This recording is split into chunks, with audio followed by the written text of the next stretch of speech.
श्रील प्रभुपाद जी ने यहाँ लिखा, आज के वर्तमान युग में लोग भगवान को अपने प्रयोग के द्वारा जानना चाहते हैं, एक्सपेरिमेंट।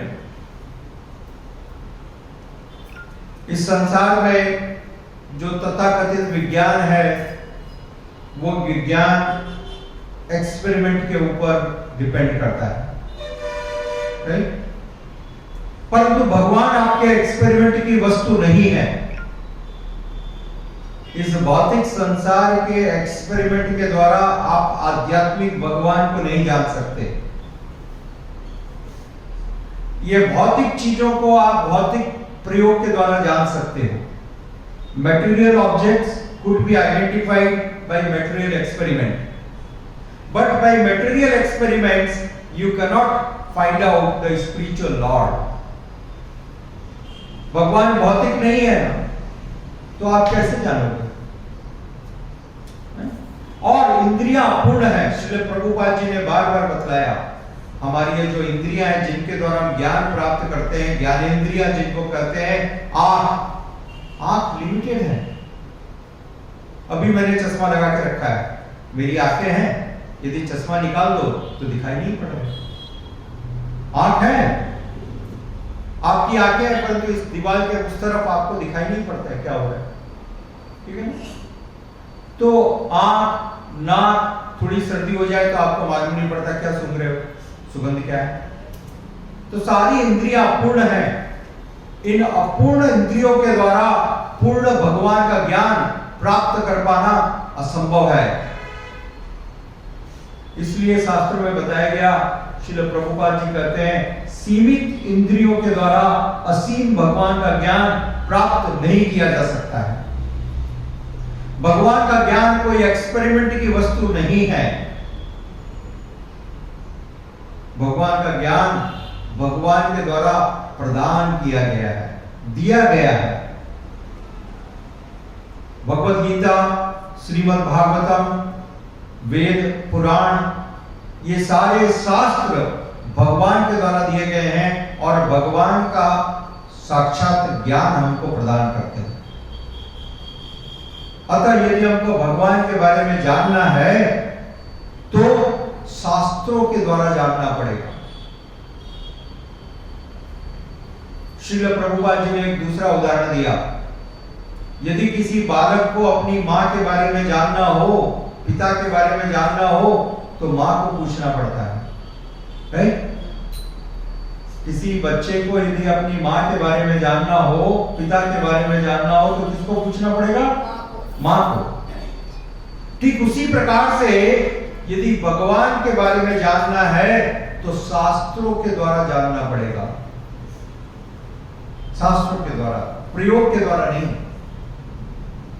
शास्त्रों के द्वारा। ये जो वेद है, शास्त्र है, भगवत गीता है, भागवतम है, रामायण है, ये शास्त्र हैं। शास्त्रों के द्वारा हम जान सकते हैं कि भगवान कौन है। शास्त्रों के द्वारा जाना जा सकता है। इसलिए यहां पर हम देखते हैं, कुंती महारानी प्रार्थना करती हैं, भगवान से कहती हैं, हे भगवान, जब आप साक्षात प्रकट होते हो, साक्षात अपने मूल रूप में, कृष्ण के रूप में जब भगवान थे यहाँ पर, तब भी कई लोग उनको पहचान नहीं पाए थे। कई लोग उनको पहचान नहीं पाए, है ना? भगवान कृष्ण कुरुक्षेत्र की युद्ध भूमि में दोनों सेनाओं के बीच में खड़े थे, राइट? सबको दर्शन मिल रहा था ना? क्या उनके मन में आनंद उमड़ा कि हम भगवान का दर्शन कर रहे हैं? यदि कृष्ण अपने वास्तविक मूल रूप में आपके सामने प्रकट हो जाए तो आपको कितनी प्रसन्नता होगी, बतलाइए? बहुत प्रसन्नता होगी। परंतु यदि आपके मन में रावण के जैसे विचार है तो क्या कृष्ण का दर्शन करके आपके मन में प्रसन्नता होगी? नहीं। और गुस्सा आएगा। करेक्ट? तो भगवान जब साक्षात अपने मूल रूप में, कृष्ण के रूप में इस पृथ्वी पर अवतरित हुए तब भी लोग उनको पहचान नहीं पाए और कई लोग उनको साधारण व्यक्ति समझते थे। हमारे जैसे ये भी है। तो ऐसे लोग जो भगवान से ईर्ष्या करते हैं, भगवान को साधारण समझते हैं, वो मूर्ख और असुर कहलाए जाते हैं। They are less intelligent and they are demonic in nature. इसलिए कुंती महारानी कहती है, हे भगवान, जिस प्रकार से नाटक के अंदर एक कलाकार, ड्रामा, आपने ड्रामा देखा होगा, आप ड्रामा तो नहीं आजकल फिल्में देखते हो, ठीक है ना? तो यदि कोई पात्र बहुत अच्छा अभिनय करता है, बहुत अच्छी मेकअप करता है, तो आप उस पात्र को पहचान नहीं पाते, और ये वही आदमी है। तो कुंती महारानी भगवान से प्रार्थना करती हैं, हे भगवान, आप उस एक अच्छे कलाकार के भांति हो जो अनेक प्रकार के अभिनय करता है और दर्शक उसको पहचान नहीं पाते। उन्होंने श्रील प्रभुपाद जी ने प्रमाण दिया, वही भगवान वराह के रूप में आए, वही भगवान मत्स्य के रूप में आए, मछली के रूप में आए। देखिए कितना बड़ा ड्रामाबाज है भगवान, है? मनुष्य नहीं, मछली के रूप में आए, वराह के रूप में आए, कुर्म के रूप में आए, नरसिंह के रूप में आए, ठीक है? इतने अलग अलग रूपों में वही भगवान आए, लोग भ्रमित हो जाते हैं। वही भगवान श्री रामचंद्र जी के रूप में आए और फिर वो साक्षात अपने मूल रूप कृष्ण के रूप में अवतरित हुए। मूल रूप, the original form, Krishna. So Kunti महारानी prays, O Lord, it is very difficult for an ordinary person to recognise you. एक साधारण व्यक्ति आपको पहचान नहीं सकता। भगवान को हम जान सकते हैं सिर्फ भगवान की कृपा के द्वारा। कल भी हमने इस बात की चर्चा की। भगवान को सिर्फ उनकी कृपा के द्वारा जाना जा सकता है। जब भगवान स्वयं अपने आप को हमारे सामने प्रकट करना चाहे, जिस प्रकार से फेमस उदाहरण मैंने पहले भी बताया, श्रील प्रभुपाद जी ने बताया कि सूर्य देव को हम सूर्य की रोशनी में ही देख सकते हैं। We can see the sun in the light of sun. आपके इस संसार के भौतिक लाइट लगा करके सूर्य देव का दर्शन नहीं कर सकते, असंभव है। रात को 1 बजे यदि आप कहो कि मैं इतनी बड़ी पावरफुल लाइट लगा दूंगा, सूर्य देव को देखना है, आपके सारे प्रयास व्यर्थ होंगे, सारे प्रयास व्यर्थ होंगे। तो भगवान जब अवतीर्ण हुए श्री वृंदावन धाम में, तो भगवान ने अनेक अति मानवीय लीलाएं की जो किसी व्यक्ति के लिए संभव नहीं है, कल्पना में भी नहीं आ सकती। इनकंसीवेबल एक्टिविटीज भगवान ने अकल्पनीय लीलाएं की।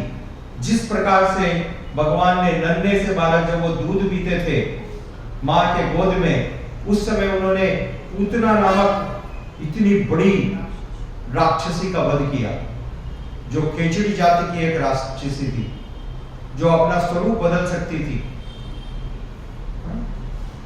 इतनी भयानक राक्षसी। और उसने अपने स्तन के ऊपर कालकूट नामक भयानक विष लगा करके आई थी। कालकूट, भयानक विष, जिसके स्पर्श मात्र से कोई व्यक्ति मर सकता है, पोटेशियम साइनेट से ज्यादा पावरफुल। और वो पूरी तरह से आश्वस्त थी, she was confident that she will kill. और भगवान ने मुस्कुराते हुए छोटे से बालक, नन्हे से बालक, कुछ दिनों के, उन्होंने उसकी इच्छा पूरी की, उसका स्तनपान करना प्रारंभ किया। और परिणाम क्या हुआ? भगवान ने दूध पीते हुए उसके प्राणों को भी पी लिया। She died। अपने इतने कुत्सित विचार लेकर के आई थी, इतने गंदे विचार लेकर के आई थी, इतने भयानक इच्छा से आई थी वो, परंतु भगवान ने उसका वध किया। और इसके साथ यह है भगवान की विशेषता, इसलिए वो भगवान है। इस संसार में यदि आप किसी व्यक्ति को मारने का प्रयास करो तो वो आपका दुश्मन बन जाएगा और कभी आपको छोड़ेगा नहीं। जब तक आप जीवित हो तब तक आपसे बदला लेने की सोचता रहेगा। परंतु भगवान श्री कृष्ण इतने अनंत गुणों के सागर हैं कि उन्होंने उस जहर लगा करके मारने के लिए आई हुई पुतना को अपने मां की गति प्रदान की, वैकुंठ लोक में स्थान दिया। और भगवान कहते हैं मैंने ये नहीं देखा कि वो मेरे को मारने के लिए आई, मैंने तो ये देखा वो मेरे को दूध पिलाने के लिए आई। इसलिए उसका अधिकार बनता है भगवत धाम का, उसको मां की गति प्राप्त होनी चाहिए, क्योंकि मां का स्वभाव होता है बच्चे का पोषण करना। ये मां का स्वभाव है, ठीक है ना। कलयुग की मायाओं का बात अलग है, आजकल की माएं पोषण करना बंद कर दे रही हैं, कलयुग का प्रभाव। नहीं बॉटल पी लो है और ये अंग्रेजी कंपनियों की वो खा लो, ठीक है। तो वास्तविक रूप से मां का स्वभाव होता है और भगवान श्री कृष्ण ने उस पूतना में मां को देखा। यह है भगवान के गुण। हम 1000 अच्छे गुण हो एक बुराई को देखते हैं और भगवान 1000 बुराई हो उसमें से एक अच्छाई को खोज निकालते हैं, ढूंढ लेते हैं और फिर भी कृपा कर देते हैं। भगवान ने गिरि गोवर्धन जी, इंद्र ने इतना कुपित होकर के वर्षा की, भयानक वर्षा की, लगातार 7 दिन 7 रात तक मूसलाधार वर्षा की और भगवान श्री कृष्ण ने उस समय गिरि गोवर्धन जी को धारण किया अपने बाएं हाथ की छोटी अंगुली पर। लगातार 7 दिन 7 रात इतने नन्हे से बालक, कुछ वर्षों के, और इंद्र सभी प्रकार से परास्त हो गया, निरस्त हो गया, थक गया, सारे बादल समाप्त हो गए, जल। तो इस प्रकार से भगवान ने जब वह छोटे बालक थे तब भी सारे ब्रजवासियों का, वृंदावन वासियों की रक्षा की, उनको प्रोटेक्ट किया। भक्त वत्सल भगवान।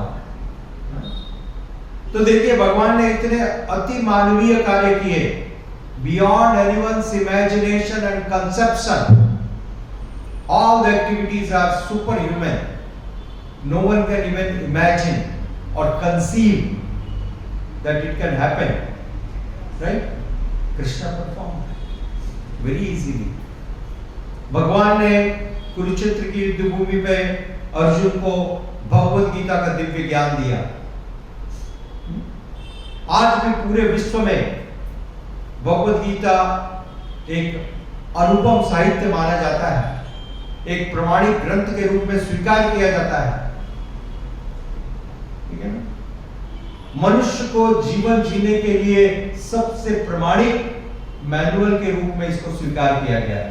The most authorised and perfect literature to how to live our human life. यदि हम जीवन को सुचारू रूप से चलाना चाहते हैं, हम यदि मनुष्य जीवन को सफल करना चाहते हैं, तो आवश्यक है हमको श्रीमद् भगवद गीता, विशेष करके भगवद गीता यथारूप कृष्ण कृपा मूर्ति श्रील ऐसी भक्तिवेदांत स्वामी प्रभुपाद जी के द्वारा लिखी गई टीका Bhagavad Gita as it is जरूर पढ़नी चाहिए और समझने का प्रयास करना चाहिए। तब जाके हम अपने मनुष्य जीवन को सार्थक और सफल कर सकते हैं। तो इस प्रकार से कुंती महारानी ने प्रार्थना की भगवान से, हे भगवान, आप अद्भुत हैं, आपको इस संसार का कोई व्यक्ति अपने प्रयास से नहीं समझ सकता, जिस प्रकार से कोई भी व्यक्ति अपने प्रयास से सूर्य का दर्शन नहीं कर सकता जब तक सूर्य देव स्वयं अपने आप को प्रकट न करें। ठीक उसी प्रकार से आप स्वेच्छा से, आप अपनी स्वतः इच्छा से अपने आप को भक्तों के समक्ष प्रकट करते हैं। आपको कोई एक्सपेरिमेंट के द्वारा नहीं जाना जा सकता है। वैज्ञानिक प्रयोग के द्वारा भगवान को जानना असंभव है। ठीक है, वैज्ञानिक प्रयोग के द्वारा भगवान नहीं जाने सकते। भगवान तो भक्तों के माध्यम से जाने जा सकते हैं। जिस प्रकार पिता के बारे में माता बतलाती है, उसी प्रकार भगवान के बारे में शास्त्र और भक्त बतलाते हैं। तद्विद्धि परिप्रातेन परिप्रश्नेन सेवया उपदेख्यांति ज्ञानम ज्ञानिना सत्तत्वदर्शिना। चूंकि भक्तों ने इस बात को देखा है, समझा है, इसलिए भक्तगण बतला सकते हैं, दूसरा कोई नहीं बतला सकता। इसलिए आवश्यकता है हमको भक्तों के द्वारा सुनने की, भक्तों के मुखारविंद से सुनने की आवश्यकता है। प्रोफेशनल व्यक्ति से सुनना बंद कीजिए। आप एक व्यवसायिक व्यक्ति से, कथाकार से सुन रहे हो, जिसका व्यवसाय है बोल करके धन उपार्जन करना, इसलिए लाभ नहीं मिल रहा। भक्तों के मुखारविंद से सुनिए, जो भगवान की प्रसन्नता के लिए, भगवान के सुख के लिए अपने स्वभाववश भगवान की कथा करते हैं, क्योंकि हमारा स्वभाव है, भक्त का ही स्वभाव है, नारद मुनि का स्वभाव है भगवान का हर जगह गुणगान करना है? वो कोई पेमेंट की बात नहीं करते हैं। पहले माता जी पेमेंट दोगी तो आऊंगा, मैं तब नारायण नारायण बोलूंगा, नहीं तो फिल्म का गाना गाऊंगा। ऐसा है क्या? नहीं। किसी भी परिस्थिति में, कोई भी स्थिति में वो सदैव भगवान का दिव्य गुणगान ही करेंगे, भगवान का नाम ही करेंगे। ये उनका स्वभाव है, नेचर, दिस इज नेचर। उसी प्रकार से जो भगवान के अनन्य भक्त हैं, भगवान के दिव्य भक्त हैं, उनके मुखारविंद से सुनना चाहिए। तब हमारे हृदय में भक्ति की संचरना होगी, भक्ति का संचार होगा, और तब हम भगवान का दर्शन सभी जगहों पर कर पाएंगे। यह है भगवान को दर्शन करने का ही फॉर्मूला। ठीक है, धन्यवाद। श्रील प्रभुपाद की